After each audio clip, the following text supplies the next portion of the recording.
I tarocchi siciliani sono un universo inesplorato, un universo accessibile solamente per incanto e passione. Ma dico, voi potete immaginare 64 carte che sbazzate raccontano infinite storie, ma su tutto narrano la Sicilia, dal Settecento ad oggi. Boh.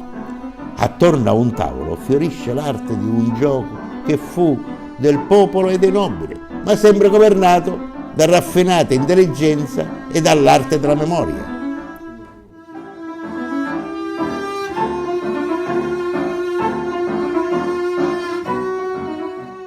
Il fiorire dei tarocchi nasce dall'innesto in un mazzo siciliano di 22 nuove carte, i trionfi, arcaiche immagini che evocano suggestioni fantastiche, figure che ad ogni mano fanno viaggiare con la fantasia.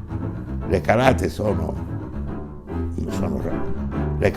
racconti, le prese una conquista antica. Su un tavolo si percorrono sentieri in cui si incrociano destini di figure che fanno vivere infinite combinazioni. I trionfi, belli, come preziose miniature.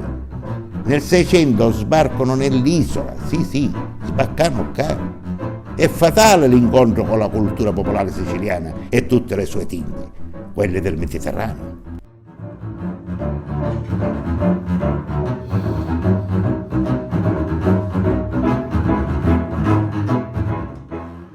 Le immagini severe si ammorbidiscono, prendono mosse gentili, si spogliano del clima nordico e si rivestono dei colori d'arancia, di ulivi, di figurini. Sì, di figurini, no? Che ho detto. E di frutta martorana.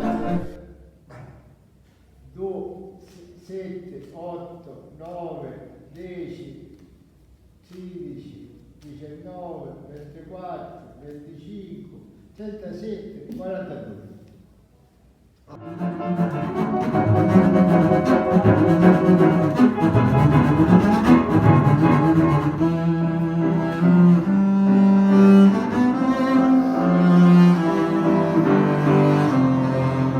Sono le donne con le loro delicate mani in antiche tipografie a tingere di rosso e blu, di giallo ed oro. Le donne, i cavalieri, le armi, i trionfi si caricano di nuova vita così. Ecco il fuggitivo, la temperanza, la ruota della fortuna, l'impiccato, l'amore, la morte, la miseria, l'Atlante. Maria, quando ne stai nominando?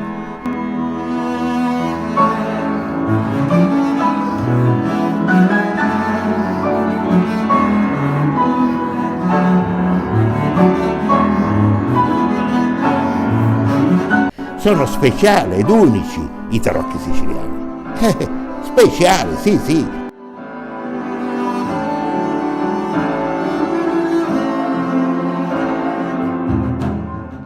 In ogni carta brilla la storia di un gioco, della tipografia che li ha stampati, da Palermo a Catania.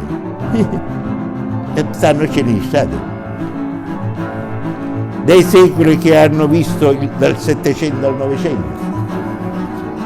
Anche un mistero li avvolge, quello della sopravvivenza dei tarocchi in 4 città dell'isola. E che vi pare niente? Sì, ora ve li dico. Tortorici, Mineo, Barcellona, Pozzo di Cotto e Calatafimi, dove ancora i tarocchi siciliani chiamano attorno a un tavolo il senso, la fantasia, la ragione logica. Un'utopia che si cala in forme reali rappresentate dalle carte. Il bello è questo, il giocatore smazzando, calando, prendendo, spogliando in mano come un ventaglio le carte, ne interpreta il significato e resta coinvolto con l'emozione, con il sentimento, con l'intelletto e con la realtà. Tutto si fonde nei tarocchi, ridestando i grandi motivi della cultura siciliana.